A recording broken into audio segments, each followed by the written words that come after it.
short.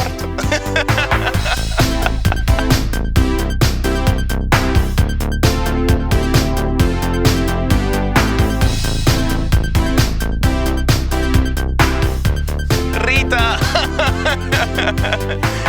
Help me! She can't. It's important work. I'm Джино Каспари. Started this project together with Timur and Yogor in 2017, and I'm part of the scientific lead of the Tуннуг excavation. One thing that we did at first was a lot of remote sensing, because that's one of my specializations. And so we looked at radar data, we looked at optical data from this burial mound, and the structure of the mound appeared to be similar to very early Scythian burial mounds, and so that's the reason we came here in the first place, took a look at it, and then we found some wood that we dated through radiocarbon, and it dated very early, and it was a bit surprising to us, and that's why we started this big project.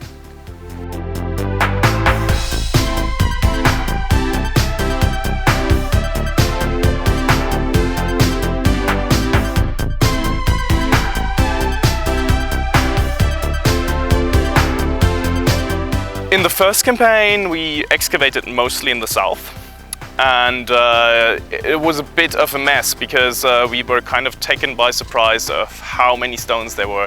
Conditions were very hard, it was very wet, we had to re-clean the trenches every day, and that was partially due to us not having enough data for planning the expedition and planning the excavation area. So what I decided to do was to conduct geophysics, in particular geomagnetometry, which worked out really well. So we brought some specialists from Switzerland, we brought cesium magnetometer from University of Bern, and then we walked over the entire site. And what cesium magnetometry helps you to do is you can basically look underneath the soil without excavation. And through that we found out, okay, there's a very clear ring around the central burial mound. There are smaller structures in the south that we hadn't seen yet. And this way we can really set out our excavation grid in a way that we know what's coming.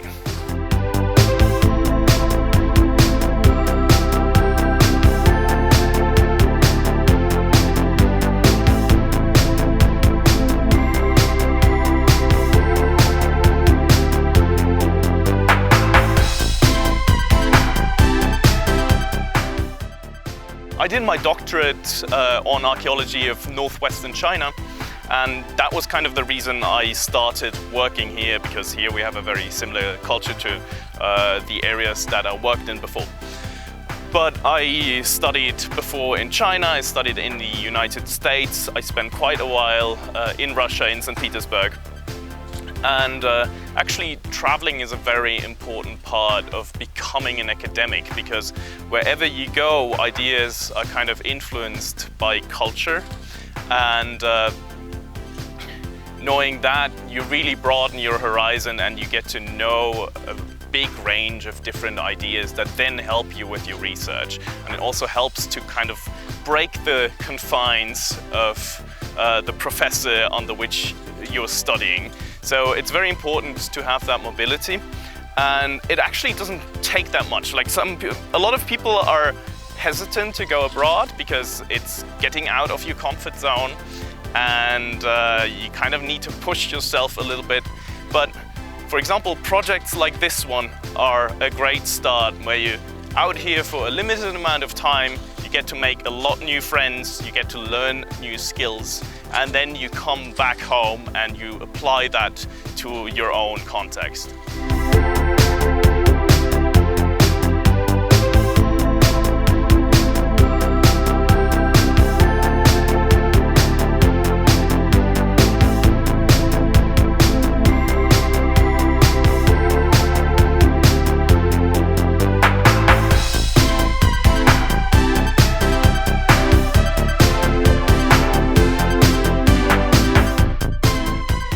This is a very international expedition, and we have people from many countries working together, and it is part of the joy of being here, because it's a lot about international communication, but it's also about bringing people together, and this is a very nice side effect of this big research project.